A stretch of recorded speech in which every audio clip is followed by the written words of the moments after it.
From actors in crucial roles to background performers seen very briefly, the imaginative world of the big screen is rampant with opportunities for eccentric and striking costumes and prosthetics. The wardrobe and makeup teams must undergo a lengthy transformation to bring these personalities and storylines to life.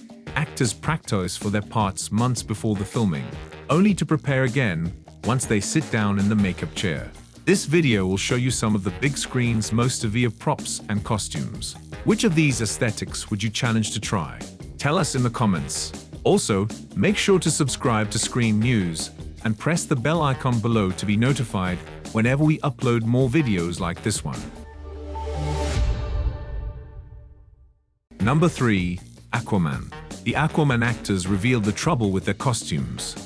Jason Momoa, who played Aquaman, said that donning and removing this striking outfit was challenging due to its complex design. You might think it was simple to pee in that, but Momoa said it was not so.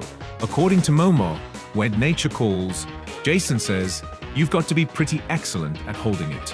Even his lover's attire was rugged, not just Aquaman's.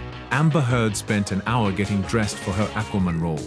She couldn't sit down between takes because this dress was so intense. According to Amber, sitting wasn't an option because the emerald green suit was a vacuum-sealed, corseted piece of armor. Number 2. Flash. Ramsey Rosso was played by Sendil Ramamurthy in The Flash. His prosthetics featured black contacts, which made it difficult for him to see on the sets and caused itchy eyes. Very difficult when you take into account that the majority of his scenes call for that unwavering gaze and, of course, the black veins on his skin. Every time the veins appear on the screen, we also witness the hours of preparation and application that went into them in the makeup chair. Teddy Sears found the stunning leather attire hot, sticky, and uncomfortable. Additionally, the full leather face mask made it difficult for him to move around because it restricted his breathing and served virtually as an altitude training mask on set. The show's first season's daily filming included a labor-intensive production process. The red leather mask we see on Gustin's face in The Flash's first season had to be glued there every day, and sometimes more than once. After filming, it was to be taken off. The decision was made by production to switch to a mask with a zipper in the back.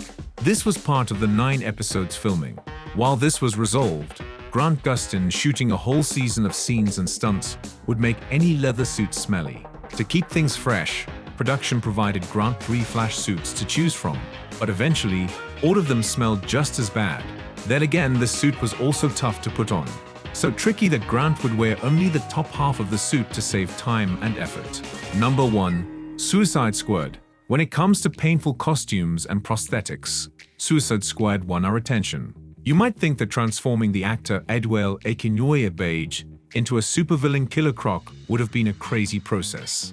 Indeed it was. He must undergo hours in the makeup chair, having claustrophobia-induced prosthetics applied to his head, face, torso, and arms. He also had several hours of demanding physical training every day, even while they were filming, to build up and maintain that Killer Croc physique. But it was Robbie and Kara whose sufferings will make your head spin. Margot Robbie, who played Harley Quinn in the series, has to face many challenges. Margot has to wear a pair of Adidas heels or stilettos all the time. And while the production saw it as the best idea, she found it the worst. The spiky gold bangles that Robbie sports caused some daily wincing on the set. Those would regularly stab and scratch her wrists while she was performing various stunts in the action-packed role. Like this wasn't enough. In another scene, when Harley Quinn dives into chemicals to bleach her skin, Margot Robbie finds herself in a very uncomfortable setting. This could be considered the biggest prosthetic or accessory on the set.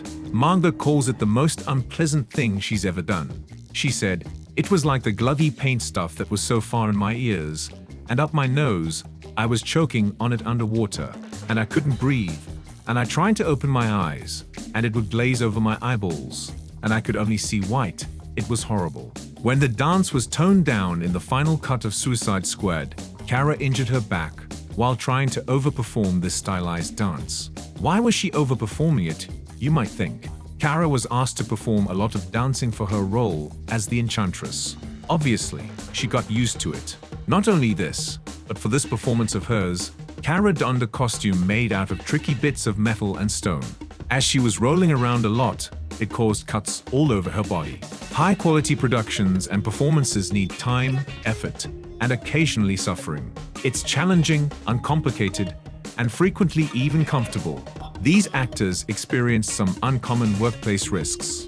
Even if it may have been intolerable, we undoubtedly appreciate their performances and the imaginative worlds they create for us to enjoy.